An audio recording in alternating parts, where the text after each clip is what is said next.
سے میں تجارت کے اندر زیادہ ماہر ہوں، میں تجارت کے زیادہ کو جانتا ہوں، تو وہ آدمی بیوقوف ہے۔ ایسے ہی اگر کوئی آدمی یہ کہے گا کہ میں دین کے بارے میں صحابہ سے زیادہ جانتا ہوں، تو اس آدمی کو بھی بیوقوف اور باولا ہی کہا جائے گا، کیونکہ صحابہ کرام اللہ تبارک و تعالیٰ نے ہمارے لیے نمونہ بنائے ہیں۔ اللہ کے نبی نے فرمایا بِأَيِّهِمْ اقْتَدَيْتُمْ کہ کسی کے بھی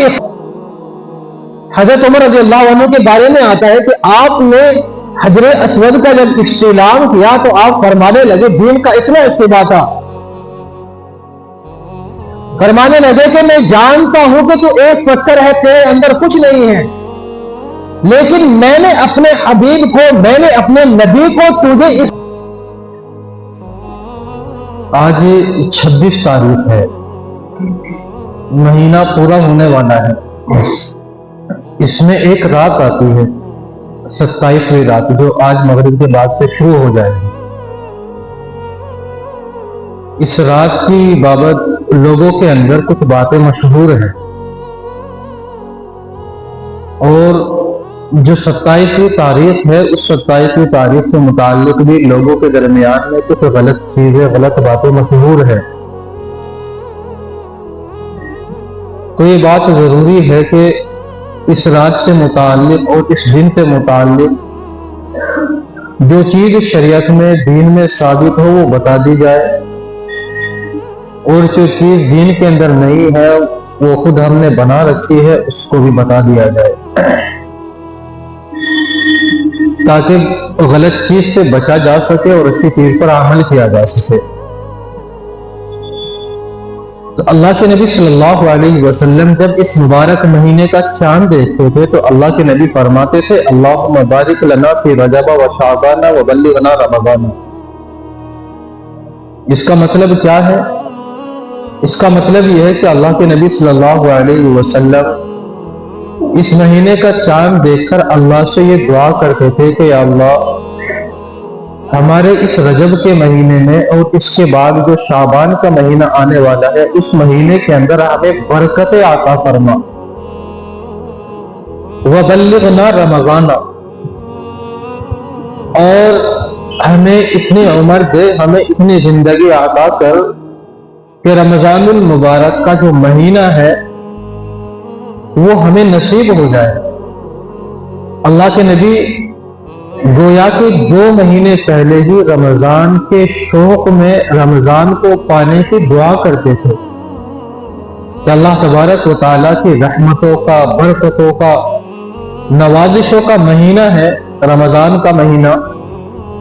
تو اللہ کے نبی پہلے سے ہی اس کے لیے دعا مانگا کرتے تھے۔ ابھی جو مہینہ چل رہا ہے رجب کا مہینہ، اس مہینے کے اندر بعض لوگوں کے اندر یہ بات مشہور ہے کہ 27ویں رات میں اللہ کے نبی شب معراج میں گئے تھے، کہ آج کی رات اللہ کے نبی صلی اللہ علیہ وسلم اللہ تبارک و تعالیٰ سے ملنے کے لیے اللہ تبارک و تعالیٰ نے اپنے حبیب کو آسمانوں پر بلایا تھا۔ تو اس سے متعلق جو احادیث کے اندر تفصیل ہے وہ تھوڑی سی بتا دوں۔ معراج جو ہوتی ہے اللہ کے نبی صلی اللہ علیہ وسلم کو معراج کئی دفعہ ہوئی ہے۔ ایک معراج ہوتی ہے منامی اور ایک معراج ہوتی ہے جسمانی۔ منامی کا مطلب یہ ہوتا ہے کہ اللہ کے نبی صلی اللہ علیہ وسلم کو خواب کے اندر بہت ساری دفعہ جنت کے، جہنم کے، آخرت کے یہ مناظر اللہ کے نبی کو دکھائے گئے، کہ اللہ کے نبی سوتے ہوئے جیسے ہم خواب دیکھتے ہیں کہ میں وہاں گیا، میں نے یہ کیا، میں نے وہ کیا، فلاں سے ملا، اللہ کے نبی خواب کے اندر ایسے ہی آسمانوں کی سیر کیا کرتے تھے، جنت اور جہنم کے بھی دیکھا کرتے تھے، آخرت کے بہت سارے احوال سے اللہ تعالیٰ نے واقف کیا تھا۔ تو اس کو بولتے ہیں منامی۔ منام کے معنی آتے ہیں خواب کے، سونے کے، تو یہ سونے کی حالت میں ہوتی تھی۔ یہ تو اللہ کے نبی کو بہت ساری دفعہ ہوئی ہے۔ اس کے بعد ایک معراج ہوتی ہے جسمانی، کہ جس کے اندر آپ بیداری کی حالت میں اپنے جسم کے ساتھ گئے، تو وہ اللہ کے نبی صلی اللہ علیہ وسلم کو پوری زندگی میں صرف ایک مرتبہ پیش آئی، اور یہ کب آئی؟ سن 5 ہجری کے اندر اللہ کے نبی صلی اللہ علیہ وسلم کو یہ واقعہ پیش آیا۔ سن 5 ہجری مطلب یعنی جب آپ ہجرت کیے ہوئے آپ کو 5 سال ہو گئے تھے، پھر آپ کو اللہ تبارک و تعالیٰ نے بلایا۔ تو گویا کہ اللہ کے نبی کو نبوت ملنے کے بعد پھر اللہ تبارک و تعالیٰ نے اپنے حبیب کو آسمان پر بلایا کچھ سالوں کے بعد، پھر آپ کو یہ شرف عطا فرمایا۔ اب اس رات کی بابت جو بات مشہور ہے اس رات کے بارے میں، وہ یہ ہے کہ اس رات کی فضیلت ایسے ہی ہے جیسے شب قدر کی فضیلت ہوتی ہے۔ شب قدر کی فضیلت بہت ساری ہے، ہم اس کے اندر جانتے ہیں، رات میں عبادت کرتے ہیں، ذکر و اذکار کرتے ہیں، توبہ استغفار کرتے ہیں، تلاوت کرتے ہیں، نماز پڑھتے ہیں، اللہ کو راضی کرتے ہیں، بہت سارے اعمال کرتے ہیں۔ اور اللہ کے نبی صلی اللہ علیہ وسلم سے اس رات کی فضیلت ثابت بھی ہے۔ قرآن کریم کے اندر بھی اللہ تبارک و تعالیٰ نے اس رات کی فضیلت کو واضح انداز میں بیان فرمایا ہے۔ تو کچھ لوگوں کا خیال یہ ہے کہ جو 27ویں رجب ہے، 27ویں رجب کی رات میں بھی عبادت کرنے سے وہی فضیلت حاصل ہوتی ہے جو شب قدر میں ہوتی ہے، بلکہ بعض کتابوں میں نے دیکھا ہے کہ لکھا ہے کہ اس سے بھی زیادہ فضیلت حاصل ہوتی ہے۔ اب صحیح بات کیا ہے؟ صحیح بات یہ ہے کہ اللہ کے نبی سے اور اللہ کے نبی کے بعد آپ کے صحابہ سے، صحابہ کے بعد تابعین سے، تابعین کے بعد تبع تابعین سے اس رات کی کوئی خاص فضیلت ثابت نہیں ہے، بلکہ یہ رات بھی اور راتوں کی طرح ہے، جیسے آج کی رات تھی، پچھلی رات تھی، 26 کی تھی، 25 کی تھی، 24 کی تھی، 23 آگے جتنی بھی گزر گئی ساری راتیں جیسے اور راتیں تھی، یہ رات بھی ایسے ہی ہے۔ اس رات کی اللہ کے نبی سے یا صحابہ سے یا اس کے بعد جو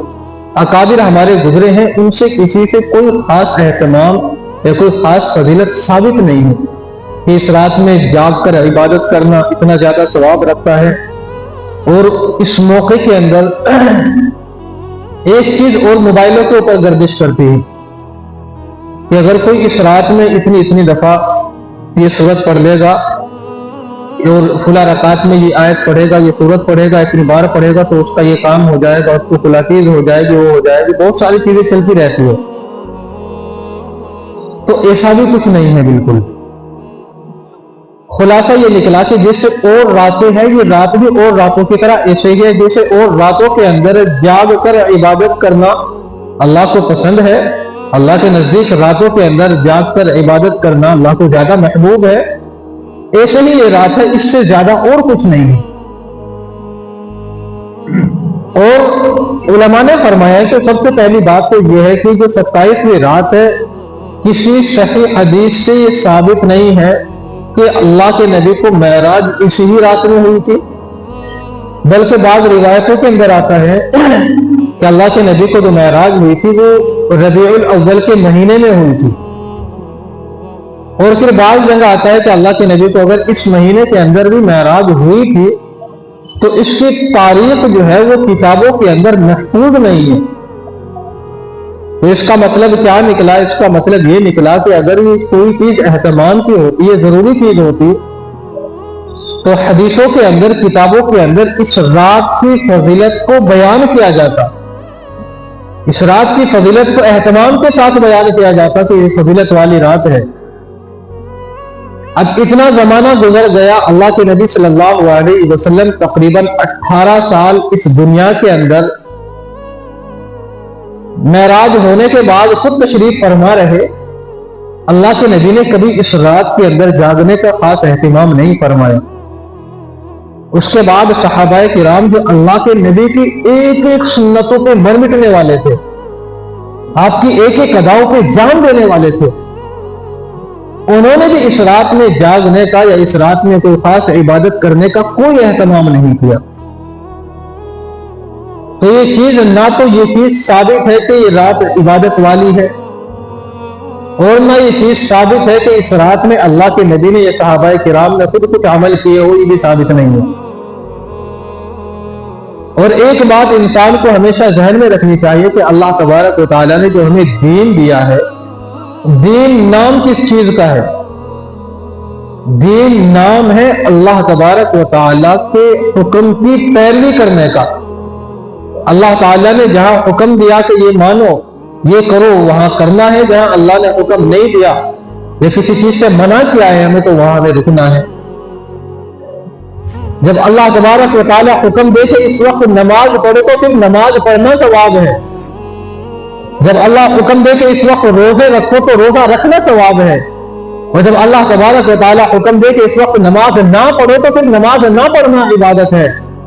جب اللہ حکم دے کہ اس وقت روزہ مت رکھو تو اس وقت روزہ نہ رکھنا عبادت ہے۔ خلاصہ کیا نکلا؟ خلاصہ یہ نکلا کہ اللہ تبارک و تعالیٰ کے حکم کو ماننا دین ہے۔ اصل نماز میں کچھ نہیں، اصل روزے میں کچھ نہیں، کسی عبادت میں اصل میں کچھ نہیں ہے۔ اصل جو حکم ہے وہ اللہ تبارک و تعالیٰ کی بات کو ماننے میں ہے۔ اللہ تبارک و تعالیٰ نے جہاں جس چیز کا حکم دیا اس کو کرے، وہ عبادت بن گئی۔ جہاں اللہ تبارک و تعالیٰ نے ہمیں جس چیز سے منع کیا اس سے رک گئے تو وہ عبادت بن گئی۔ دین کا خلاصہ یہی ہے۔ تو اس رات میں چونکہ نہ کوئی عبادت ثابت ہے اللہ کے نبی سے، نہ صحابہ کرام سے، تو پھر ہمیں بھی کرنے کی ضرورت نہیں ہے۔ پھر آدمی کے ذہن کے اندر یہ بات آتی ہے کہ چلو اللہ کے نبی نے عبادت نہیں کی یا صحابہ کرام نے نہیں کی، اگر ہم اس رات میں جاگ لیں یا اس رات میں ہم عبادت کر لیں تو ہم نے کون سا برا کام کر لیا؟ اچھا ہی کام کیا، عبادت ہی تھی، ثواب کا ہی کام کیا۔ تو اس کی مثال ایسی ہے کہ جس آدمی یہ کہے کہ نعوذ باللہ اللہ کے نبی کو اس رات کی فضیلت نہیں پتا تھی اور ہم کریں گے، اس کی بات ایسی ہے جیسے کوئی کہے کہ صحابہ کرام کو زیادہ نہیں پتا تھا، ان کو زیادہ عبادت کی ضرورت نہیں تھی، انہوں نے نہیں کی، کوئی بات نہیں کہ ہم کریں گے۔ ہمارے ہندوستان کے اندر ایک کہاوت مشہور تھی پہلے، وہ کہاوت یہ تھی کہ اگر کوئی آدمی یہ کہے کہ میں تجارت کے اندر بنیے سے زیادہ ماہر ہوں، اس کے گن زیادہ جانتا ہوں، تو وہ آدمی باولا ہے، بنیے سے سالہ سو باولا۔ یہ پہلے ہندوستان کے اندر مثال مشہور تھی، اب تو بہت کم جانتے ہیں اس کو، کہ اگر کوئی آدمی یہ کہے کہ بنیے سے میں تجارت کے اندر زیادہ ماہر ہوں، میں تجارت کے زیادہ کو جانتا ہوں، تو وہ آدمی بیوقوف ہے۔ ایسے ہی اگر کوئی آدمی یہ کہے کہ میں دین کے بارے میں صحابہ سے زیادہ جانتا ہوں، تو اس آدمی کو بھی بیوقوف اور باولا ہی کہا جائے گا، کیونکہ صحابہ کرام اللہ تبارک و تعالیٰ نے ہمارے لیے نمونہ بنائے ہیں۔ اللہ کے نبی نے فرمایا بِأَيِّهِمْ اقْتَدَيْتُمْ اِهْتَدَيْتُمْ، کہ کسی کے بھی اقتدا کر لو، جس کے بھی اقتدا کر کے آؤ گے تو کامیاب ہو جاؤ گے۔ انہوں نے اپنی زندگی کا ہر لمحہ اللہ کے نبی کی سنتوں کو زندہ کرتے ہوئے گزارا ہے، اللہ کے نبی کے احکامات پر عمل کرتے ہوئے گزارا ہے۔ تو جب یہ چیز اللہ کے نبی نے نہیں کی، یہ چیز صحابہ نے نہیں کی، اور اس چیز کو پھر ہم دین کا حصہ بنائیں کہ یہ چیز دین کے اندر ضروری ہے، تو یہی چیز بدعت ہے۔ اور دین کے اندر اپنی طرف سے کوئی نئی چیز ایجاد کرنا، نئی چیز پیدا کرنا، اللہ کے نبی صلی اللہ علیہ وسلم نے ارشاد فرمایا کہ جو آدمی دین کے اندر کوئی نئی چیز پیدا کرے فَهُوَ فِي النَّارِ، تو وہ جہنم میں ہے، جو نئی چیز پیدا کی گئی۔ پھر بعض لوگوں کا اس وقت سے متعلق یہ خیال ہے، رکھتے بھی ہیں بہت سارے، کہ اس کا جو دن ہوتا ہے، جو کل کا دن ہے، آنے والا دن ہے، کہ اس دن روزہ رکھے، روزہ رکھنے کا زیادہ ثواب ہے۔ تو یاد رکھے اس دن کے اندر اللہ کے نبی صلی اللہ علیہ وسلم سے یا صحابہ کرام سے کسی صحیح حدیث کے اندر روزہ رکھنا بھی ثابت نہیں ہے، بلکہ بعض ایک دو ضعیف احادیث یہ روایت کے اندر آتا ہے۔ اللہ کے نبی کے صحابی ہیں حضرت عمر رضی اللہ عنہ، جو برائیوں کو ختم کرنے پہ پورا زور لگاتے تھے۔ کسی نے ان کو آ کے بتایا کہ حضرت اس دن بعد حضرات روزہ رکھتے ہیں، اس روزہ رکھنے کو زیادہ ثواب کا کام سمجھتے ہیں۔ حضرت عمر رضی اللہ عنہ گھر سے نکل پڑے اور جا کے لوگوں کے دروازے کھٹکھٹائے، ایک ایک آدمی کو اپنے سامنے کھلاتے تھے کہ میرے سامنے کھاؤ، کہ مجھے یقین ہو جائے تمہارا روزہ نہیں ہے۔ ان لوگوں کے ذہنوں کے اندر یہ چیز تھی کہ دین کے اندر اپنی طرف سے کوئی نئی چیز پیدا نہ کی جائے، بالکل بھی۔ جو چیز اللہ کے نبی سے ثابت ہے، جو دین اللہ کے نبی سے ثابت ہے کہ اسی پر عمل کیا جائے، وہی کافی ہے۔ کہ جائے کہ آدمی اس میں اپنی طرف سے کوئی چیز ملائے، کہ اگر کوئی آدمی اس دن کے اندر روزہ رکھنا چاہے تو جیسے عام دنوں کے روزے ہیں کہ آدمی کبھی بھی روزہ رکھے آدمی کو روزہ رکھنے کا ثواب ملتا ہے، ایسے ہی بس اس دن کا ہے۔ اس دن کے اندر روزہ رکھنے کی ایک بھی نیکی زیادہ نہیں ہوتی، بلکہ اس دن کے اندر اگر کوئی آدمی سنت سمجھ کے روزہ رکھے، اگر کوئی آدمی ضروری سمجھ کے روزہ رکھے یا زیادہ مستحب سمجھ کے روزہ رکھے تو علماء نے اسے بدعت قرار دیا ہے کہ وہ بھی نہیں رکھنا چاہیے۔ کہ اللہ تبارک و تعالیٰ نے بندے پر جو عبادتیں فرض کی ہیں 5 وقت کی نمازیں، کہ آدمی نمازوں کو پڑھنے کا یہ اہتمام کرے، کہ جو چیز آدمی پہ فرض نہیں ہے آدمی ان چیزوں میں لگا رہے، کہ اس دن روزے کا اہتمام ہے، اس رات میں جاگنے کا اہتمام ہے، کہ ان ساری چیزوں سے ہمیں اپنے آپ کو بچانا ہے۔ چونکہ شیطان دین کے اندر ہمارے ذریعے سے چیزوں کو داخل کرنا چاہتا ہے کہ ہمارے ذہنوں کے اندر ڈال دے کہ یہ چیز تو بڑا خیر کا کام ہے، یہ تو بڑا ثواب کا کام ہے، یہ تو بڑی اچھی چیز ہے، لیکن یہ اچھی چیز نہیں ہے۔ اچھی چیز وہ ہے جو اللہ نے ہمیں کرنے کو کہا ہے۔ جس چیز سے اللہ کے نبی نے ہمیں منع کیا ہے، اللہ نے ہمیں منع کیا ہے، اس چیز سے رکنے میں بھلائی ہے، اس چیز کو کرنے میں بھلائی نہیں ہے۔ پھر لوگ اس رات کی عبادت بہت سارے، ایک جو چیز ہمارے درمیان میں مشہور ہے وہ رجب کے کنبے ہیں، کہ بہت سارے لوگ اس وقت میں حلوہ بناتے ہیں، کوئی پوری بناتے ہیں، پتہ نہیں کیا کیا بناتے ہیں،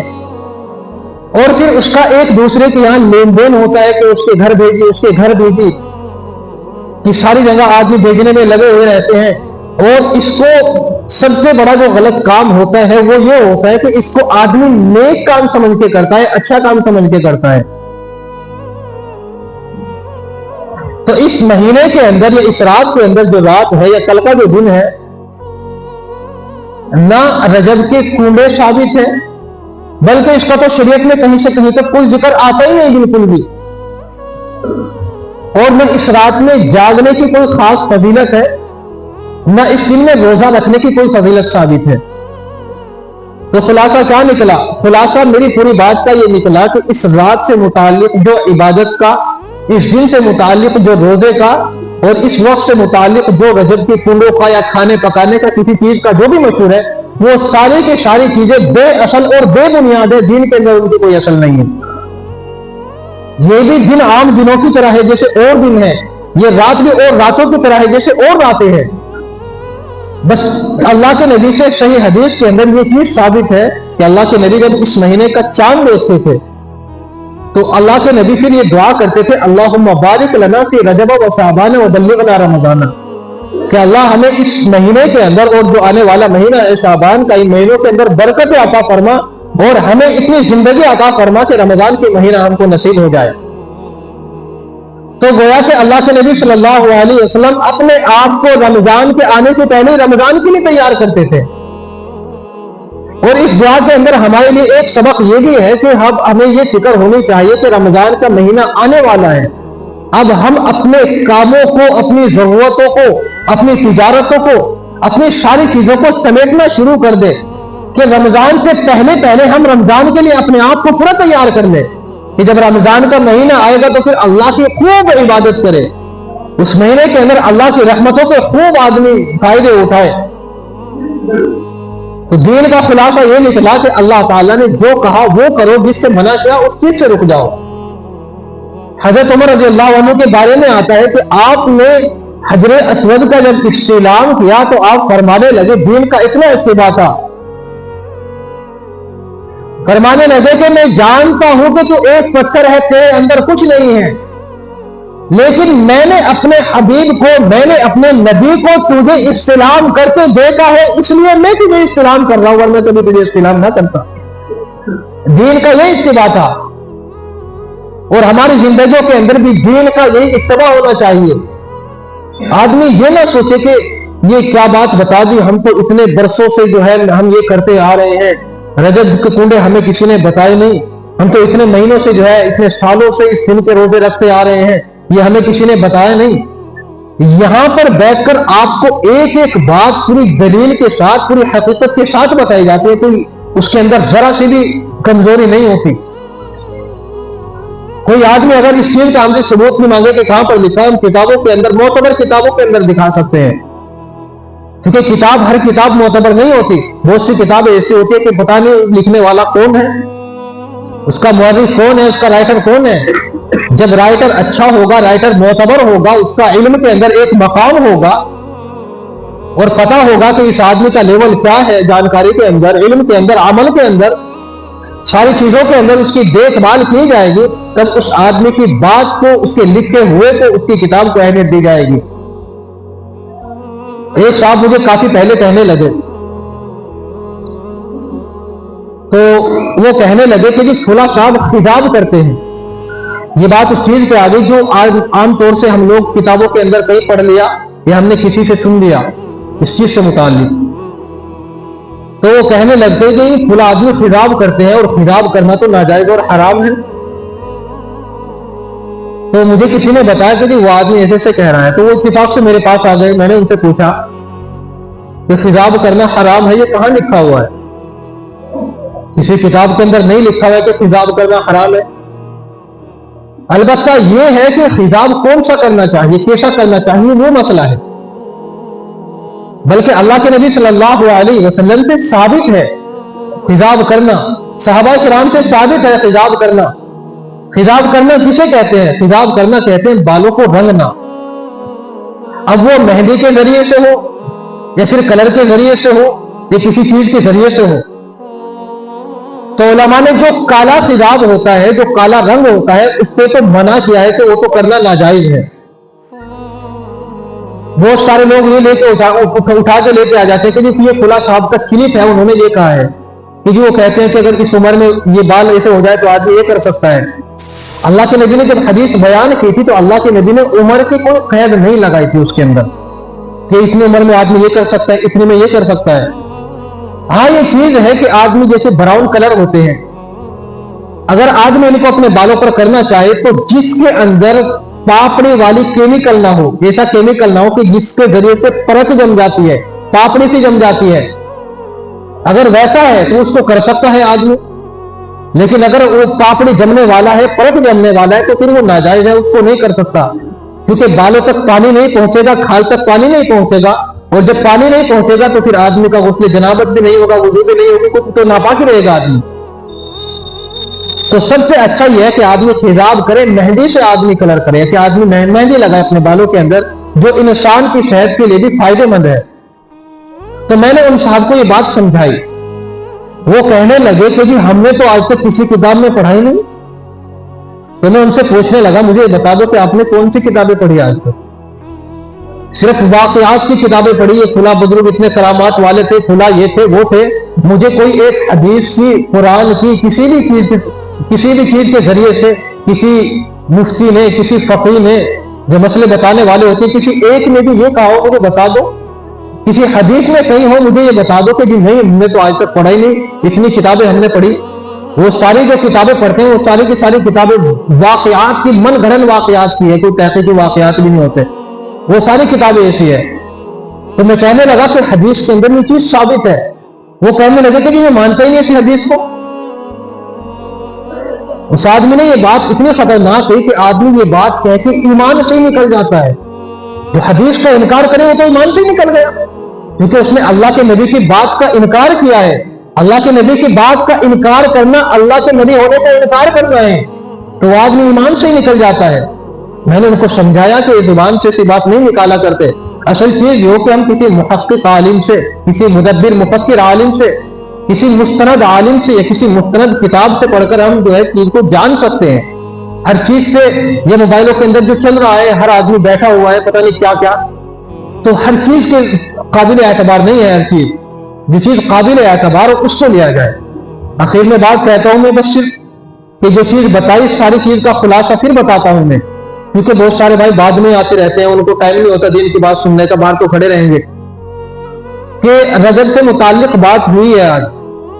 اور ان باتوں کا خلاصہ یہ ہے کہ آج 27ویں رات ہے، شب معراج جسے بولتے ہیں۔ آج کی رات میں اللہ کے نبی سے کوئی عبادت ثابت نہیں ہے، تو جاگنے کا اہتمام نہیں ہے۔ دوسری چیز کہ اللہ کے نبی سے اس مہینے کے اندر اس رات میں اس کے دن کا روزہ رکھنا اللہ کے نبی سے ثابت نہیں ہے، اس کا کوئی ثواب نہیں ہے، بلکہ ان راتوں کے اندر ضروری سمجھ کر جاگنا یا ضروری سمجھ کر روزہ رکھنا یہ گناہ ہے، الٹا بدعت ہے۔ اور تیسری چیز کہ جو رجب کے کنڈے ہوتے ہیں، اس میں کھانا پکانا، حلوہ پوری وغیرہ جو بناتے ہیں، وہ چیز بھی دین کے اندر نہیں ہے، اس چیز سے خود بھی بچے۔ اگر کوئی آدمی کر رہا ہو اس چیز میں شرکت کرنے سے اپنے آپ کو بچائے۔ اللہ تعالیٰ ہم سب کو دین کی صحیح سمجھ عطا فرمائے۔ باقی دعوانا الحمدللہ۔